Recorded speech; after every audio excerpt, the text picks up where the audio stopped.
Welcome back to my channel. प्रदेश के सभी आंगनबाड़ी केंद्र फर्नीचर से होंगे युक्त। एक संग ऐप किया जाएगा लॉन्च। अनुदेशकों और रसोइयों के मानदेय में वृद्धि पर लग सकती है मुहर। नई शिक्षा नीति में विद्यार्थियों के स्वास्थ्य पर जोर दिया जाएगा।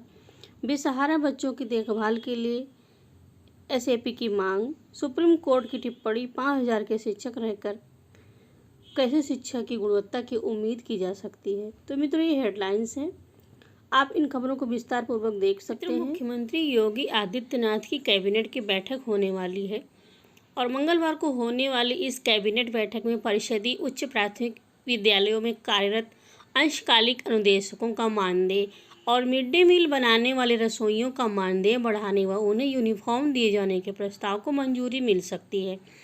पूर्वांचल एक्सप्रेसवे पर स्थापित टोल प्लाजाओं के संचालन, टोल वसूलने और 6 एम्बुलेंस व 12 पेट्रोलिंग वाहन उपलब्ध कराने के लिए एजेंसी का चयन पर भी मुहर लग सकती है। कैबिनेट बैठक में उत्तर प्रदेश औद्योगिक निवेश व रोजगार प्रोत्साहन नीति 2017 की नियमावली के तहत प्रदेश में मेगा परियोजनाओं की स्थापना की और प्रोत्साहन देने के उद्देश्य से की जाने वाली विशेष सुविधाओं व रियायतों की स्वीकृति दी जा सकती है। नाबार्ड वित्त पोषित ग्रामीण अवसंरचना विकास निधि योजना के अंतर्गत निर्माण के लिए प्रस्तावित सड़कों के अनुबंधों में 5 वर्षों तक रखरखाव व प्राविधान किए जाने के प्रस्ताव को अनुमोदित किया जा सकता है। नोएडा व ग्रेटर नोएडा प्राधिकरणों के लिए किए गए भूमि अधिग्रहणों के संबंध में हाईकोर्ट की ओर से पारित आदेश के अनुपालन में भूस्वामियों को दिए गए 64.7% अतिरिक्त प्रतिकर के सापेक्ष 10% अर्जन व्यय की धनराशि जमा करने से छूट दिए जाने का प्रस्ताव पर भी निर्णय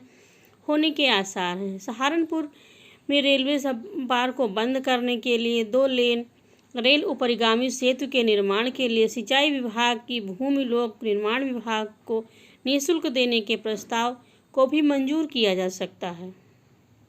मित्रों, जैसा कि आप सब अवगत हैं कि आंगनवाड़ी केंद्रों में आमूलचूल परिवर्तन हो रहे हैं। ढांचागत परिवर्तनों के साथ ही साथ उसमें नई योजनाएं लागू की जा रही हैं। तो उसी श्रृंखला के अंतर्गत प्रदेश के आंगनवाड़ी केंद्रों में 3 से 6 वर्ष तक के बच्चों को राज्य सरकार जूता मोजा देगी। वहीं इन आंगनवाड़ी केंद्रों में फर्नीचर भी उपलब्ध करवाए जाएंगे और अभी तक यहाँ दरी बिछाई जाती रही है। तो इसके साथ ही 3 से 6 वर्ष के बच्चों के लिए हॉट कुक मील का भी वितरण होगा। मुख्यमंत्री योगी आदित्यनाथ ने बाल विकास पुष्टाहार विभाग की इस योजना पर सहमति दे दी है। विभागीय प्रस्तुतिकरण में बच्चों को जूते मोजे उपलब्ध करवाने पर सहमति बन गई है। प्रदेश के आंगनवाड़ी केंद्रों में वर्तमान में 49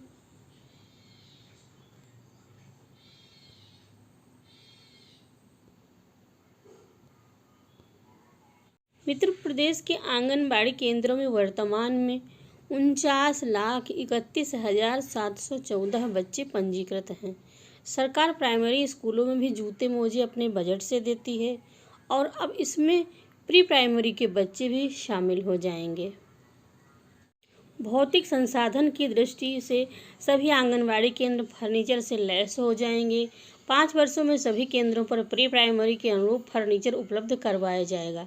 पहले वर्ष में 20% केंद्रों पर और दूसरे वर्ष में 40% और बाकी के 3 वर्षों में बचे हुए केंद्रों पर फर्नीचर पहुंचाया जाएगा। प्रदेश में 1.89 लाख केंद्र हैं। इसके लिए केंद्र सरकार को प्रस्ताव भेजा ही जाएगा। साथ ही कारपोरेट सेक्टर से CSR के तहत भी फर्नीचर लिया जा सकेगा। सामुदायिक सहभागिता बढ़ाने के लिए बाल विकास व पुष्टाहार विभाग ने एक संग ऐप लॉन्च किया है। इसके माध्यम से भी फर्नीचर जुटाया जाएगा। पिछले वर्ष से ही सरकार ने आंगनबाड़ी केंद्रों में प्री प्राइमरी की पढ़ाई शुरू करवाई है। NEP अर्थात नई शिक्षा नीति, तो इससे विद्यार्थियों के स्वास्थ्य पर जोर दिया जाएगा। जैसा कि आपको विदित है कि इसमें अब देखिएगा आगे, अटल बिहारी वाजपेयी नगर निगम डिग्री कॉलेज में सोमवार को नई राष्ट्रीय शिक्षा नीति 2020 विषय पर संगोष्ठी आयोजित की गई। मुख्य अतिथि बुंदेलखंड झांसी विश्वविद्यालय के पूर्व कुलपति प्रोफेसर JB वैशंपायन रहे।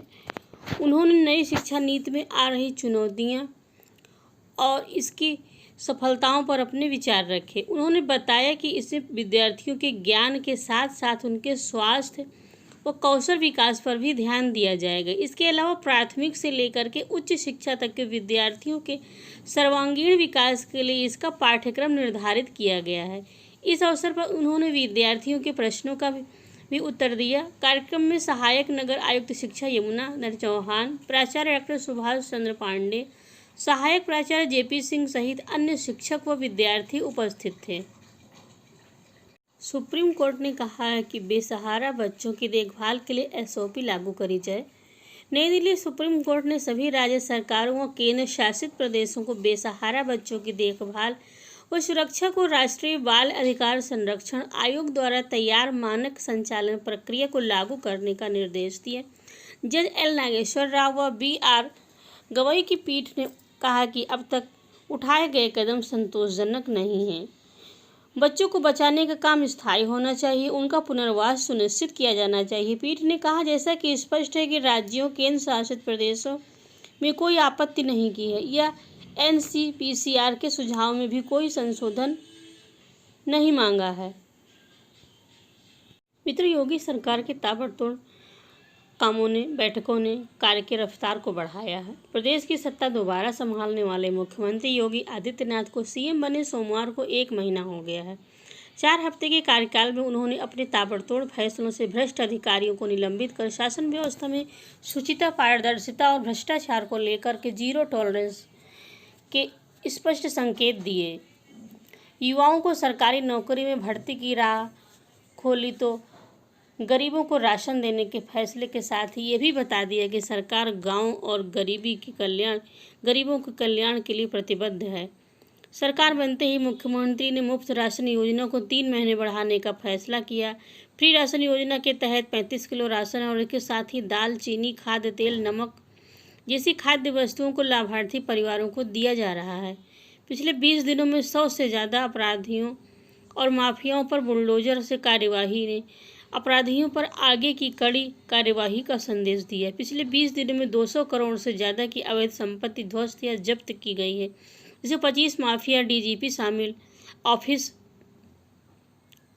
इससे 25 माफिया डीजीपी ऑफिस और 8 शासन की तरफ से चिन्हित किए गए थे। कठिन परिश्रम करने वाले योगी ने सभी विभागों का प्रस्तुतिकरण देख उनके रोडमैप को तय किया। सुप्रीम कोर्ट की टिप्पणी, 5-5 हज़ार के शिक्षक रखकर कैसे गुणवत्तापूर्ण शिक्षा दी जा सकती है। पिछले दिनों मुफ्त उपहारों की योजनाओं को लेकर के हर स्तर पर सवाल खड़े होते रहे हैं। राजनीतिक लाभ को ऐसी घोषणाओं को लेकर कोर्ट ने तीखे सवाल किए। यह बहस भी छिड़ गई है कि योजनाओं और कानून बनाने से पहले व्यापक जनबहस और उसके वित्तीय परिणाम पर चर्चा जरूरी है।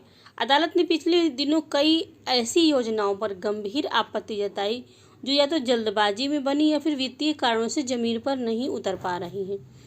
शीर्ष अदालत ने हाल ही में शिक्षा के अधिकार मामले पर सुनवाई के दौरान कहा था कि अगर हर स्तर पर स्कूलों में शिक्षकों का नियुक्ति नहीं की जा रही है तो कानून ही क्यों लाया जा रहा है। 5-50 हज़ार वेतन के शिक्षक रहकर गुणवत्तापूर्ण शिक्षा कैसे दी जा सकती है। कोर्ट का यह भी कहना था कि कानून बनाने से पहले वित्तीय आकलन और व्यापक विमर्श जरूर किया जाना चाहिए। इसी तरह बिहार के शराबबंदी कानून के मामले में शीर्ष अदालत ने हाईकोर्ट के ज़्यादातर न्यायाधीशों के इस कानून के तहत आरोपियों की जमानत याचिकाएं सुनने में व्यस्त होने पर कानून को लेकर के सवाल उठाया था, जिसके बाद बिहार सरकार कानून में संशोधन लाई है। किसानों के देशव्यापी विरोध के मद्देनज़र पिछले दिनों सरकार ने नए कृषि कानून वापस ले लिए थे। इसी तरह के विरोध के बाद में भूमि अधिग्रहण संशोधन कानून भी वापस ले लिया गया था।